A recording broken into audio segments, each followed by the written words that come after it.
अस्सलाम वालेकुम दोस्तों कुछ फ्रेंड्स ने बात की कि मैं हाइपोस्पीडियाज़ के ऊपर दोबारा खुल के बात करूं कि वो क्यों होता है, उसमें होता क्या है, कब सर्जरी करवानी है, क्यों सर्जरी करवानी है, सर्जरी नहीं करवाएंगे तो क्या प्रॉब्लम होगी।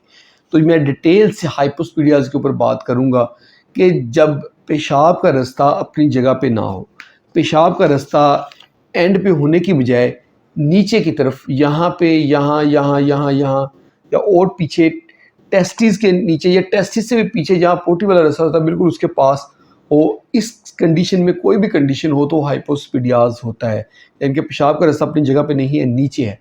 और इसके साथ एक एसोसिएट प्रॉब्लम होती है जिसको कहते हैं कॉर्डी। कॉर्डी का मतलब होता है कि पीनस का टेढ़ा होना, कि यानी पीनस बिल्कुल स्ट्रेट होने के बजाय ऐसे टेढ़ा होता है। तो ये हो सकता है कि हाइपोस्पीडियाज़ कॉर्डी के बगैर हो और सकता है विद कॉर्डी हो, यानी कि विद कॉर्डी के साथ इसके चांसेस ज़्यादा होते हैं और कॉर्डी के बगैर के चांसेस कम होते हैं। तो अगर तो कॉर्डी है तो उसमें हम जो सर्जरी करते हैं, हम फर्स्ट स्टेज के अंदर इसको हम पीनस को स्ट्रेट करते हैं, स्ट्रेट करके हम छोड़ देते हैं और जो टिप वाला हिस्सा है उसको हम ओपन कर देते हैं, खोल देते हैं, ऐसे यूं करके ऐसे खोल देते हैं ताकि नेक्स्ट प्रोसीजर हमारा ईजी हो, उसमें ट्यूब बनाने में मसला ना हो। तो इसके 6 महीने जब गुजर जाते हैं उसके बाद फिर हम दूसरी सर्जरी करते हैं और उस सर्जरी में हम ट्यूब बनाते हैं, यानी कि एक रास्ता बनाते हैं और स्किन को ऊपर से बंद करते हैं। पहली सर्जरी के बाद पेशाब जहाँ से पहले आ रहा था वहीं से ही आता है, सिर्फ पीनस को हम सीधा करते हैं। और दूसरी सर्जरी जब होती है उसमें हम उस रास्ते को, ट्रैक को बनाते हैं।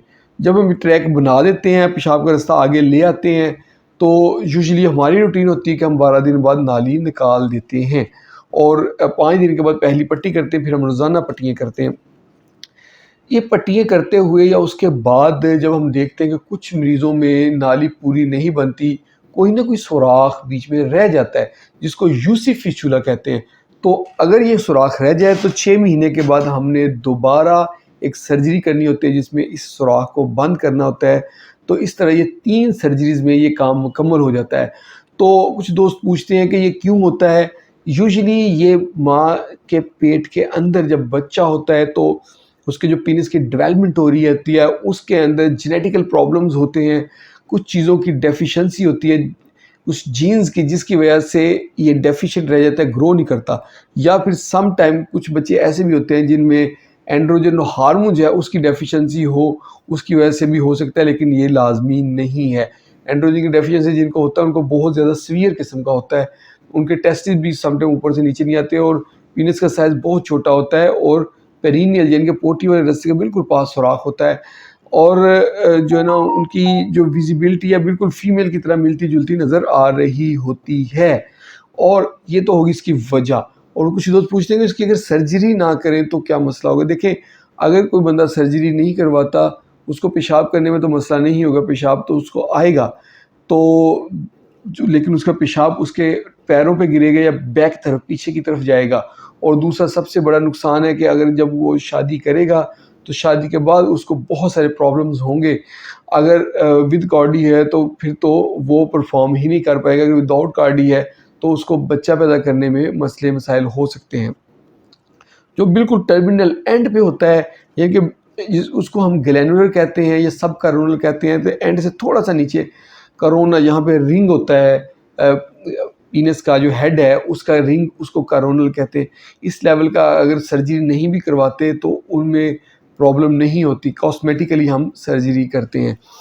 तो कुछ लोग, कुछ कंसेप्ट हैं कि इस कंडीशन में भी सर्जरी करवानी चाहिए क्योंकि सीमन की जो इंडक्शन है वो प्रॉपर नहीं होती। ये कंसेप्ट्स हैं या कुछ थ्योरीज़ हैं, लेकिन बहुत सारे हमने केसेस देखे हैं कि उनके एंड वाले हाइपोस्पीडियाज़ था और उनके। होप आप लोगों को हाइपोस्पीडियाज़ की चीज़ क्लियर हो गई होगी, तो हाइपोस्पीडियाज़ है क्या और इसको मैनेज कैसे करते हैं और इसकी क्या-क्या कॉम्प्लिकेशंस होती हैं, क्या-क्या नुकसानात होते हैं अगर इसकी सर्जरी ना कराएँ।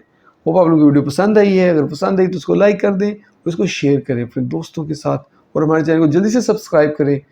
बहुत-बहुत शुक्रिया।